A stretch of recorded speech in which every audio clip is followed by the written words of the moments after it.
Good morning students. जैसा कि आपको इस कहानी के टाइटल से ही पता चलता है कि यह कहानी एक टीचर के बारे में है जिसका नाम कांतिलाल था। वह एक प्राइवेट विद्यालय में पढ़ाता था and he was very punctual, hard working and a great scholar. सभी विद्यार्थी उसका बड़ा सम्मान करते थे और उनका रिजल्ट भी बड़ा अच्छा आता था। बहुत से विद्यार्थी उनकी क्लास के मेरिट प्राप्त करते थे। एक दिन उनकी क्लास में एक न्यू एडमिशन होता है। उसका नाम पंकज था। पंकज बड़ा ही अनुशासनहीन था। जो भी टीचर क्लास में पढ़ाता था वह बहुत शरारत करता था तथा जब भी कोई टीचर क्लास में प्रवेश करता था तो वह खड़ा नहीं होता था। टीचर कांतिलाल पिछले 2 या 3 दिनों से यह सब कुछ देख रहा था। एक दिन जैसे ही वो क्लास में प्रवेश करते हैं तो देखते हैं कि आज भी पंकज बैठा हुआ है, सभी बच्चों के साथ खड़ा नहीं हुआ है।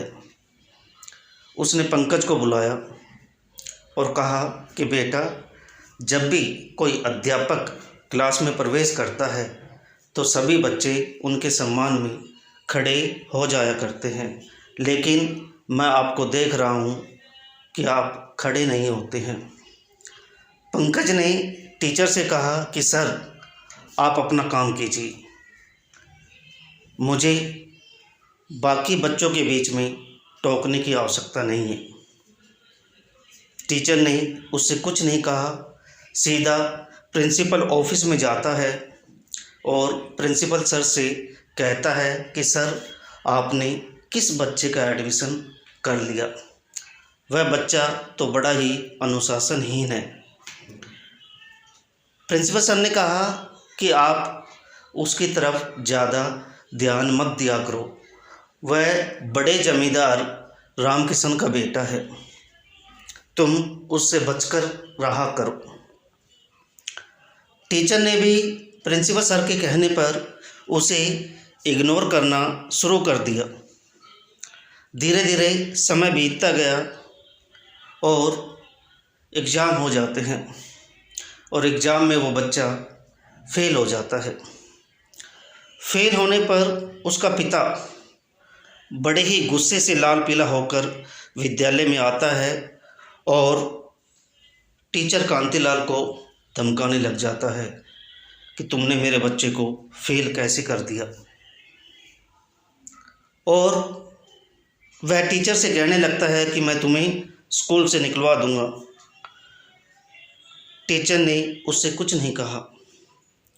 उसके बाद वह देखता है कि वह जमींदार प्रिंसिपल सर को एकांत में ले जा कर के उनसे कुछ बातें करता है। टीचर कांतिलाल यह सब कुछ देखता रहता है। अगले दिन जब टीचर स्कूल में आता है तो उन्हें पता चलता है कि पंकज को नेक्स्ट क्लास में प्रिंसिपल सर के द्वारा प्रमोट कर दिया गया है और उसे स्कूल से निकाल दिया गया है। टीचर को एक पल दुख होता है, लेकिन वह सोचता है कि कोई बात नहीं, मुझे तो और कहीं जॉब मिल जाएगी। लेकिन बाकी बच्चे को जब ये खबर पता चलती है तो सभी बड़े दुखी हो जाते हैं, लेकिन प्रिंसिपल सर के आगे किसी की कुछ नहीं चलती। लेकिन सभी बच्चों ने प्रिंसिपल सर से रिक्वेस्ट की कि सर, हमारे फेवरेट टीचर के लिए हमें फेयरवेल पार्टी का आयोजन तो कर लेने दो। प्रिंसिपल सर ने सभी बच्चों को अनुमति दे दी। फेयरवेल पार्टी चल रही थी। बहुत से बच्चों की आंखों में आंसू थे तभी क्या होता है कि घोड़े पर बैठकर हाथ में बंदूक लेकर अपने मुंह पर नकाब बांधे हुए एक आदमी आता है, जिसके साथ 2-3 आदमी और होते हैं। और जैसे ही वो नज़दीक जाता है, टीचर कांतिलाल उसे पहचान लेता है कि यह तो खूंखार डाकू चंदन सिंह है।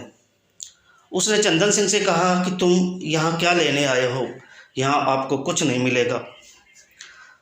चंदन सिंह ने पंकज का हाथ खींचने का प्रयास किया और कहा कि 8-10 लाख तो मुझे फिरौती में मिल ही जाएंगे, और पंकज का हाथ खींचने लगा।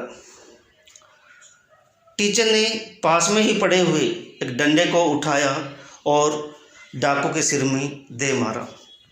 डाकू सहम जाता है, क्योंकि उसे बिल्कुल भी उम्मीद नहीं थी कि ऐसा भी हो सकता है। टीचर ने जैसे ही दोबारा डंडे को उठाने का प्रयास किया, डाकू ने गोली चला दी और गोली टीचर के सिर के पास से निकल जाती है। लेकिन टीचर ने झटके से डंडे को उठाया और फिर से उसके सिर पर जोर से दे मारा। डाकू डर जाता है और डरकर भागने लगता है। भागते भागते वह गोली चला देता है और इस बार गोली जो है टीचर के पैर में लग जाती है। डाकू के जाने के बाद पंकज टीचर के पैर में गिर जाता है और रोने लग जाता है कि गुरुजी, मुझे माफ़ कर दीजिए, मैंने कभी भी आपकी इज्जत नहीं की, लेकिन आपने मेरे लिए अपनी जान को ही जोखिम में डाल दिया। और रोने लग जाता है, कहने लगता है कि सर मुझे माफ़ कर दीजिए।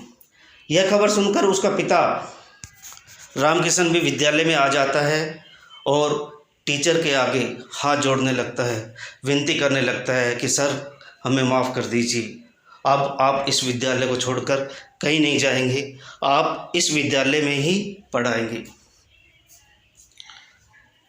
टीचर ने उसे माफ़ कर दिया और उसी विद्यालय में रहने का निर्णय किया। बाकी बच्चे भी यह सुनकर खुशी से उछल पड़ते हैं। प्रिय बच्चों, ऐसे होते हैं अध्यापक जो कभी भी किसी भी बच्चों के साथ भेदभाव नहीं करते हैं। सभी बच्चों को वो एक ही नज़र से पढ़ाते हैं, किसी भी प्रकार का कोई भेदभाव नहीं करते हैं। टीचर एक दीपक की तरह जलकर अपने विद्यार्थियों को रोशनी देता है। ऐसे सभी टीचर्स को मेरा नमन।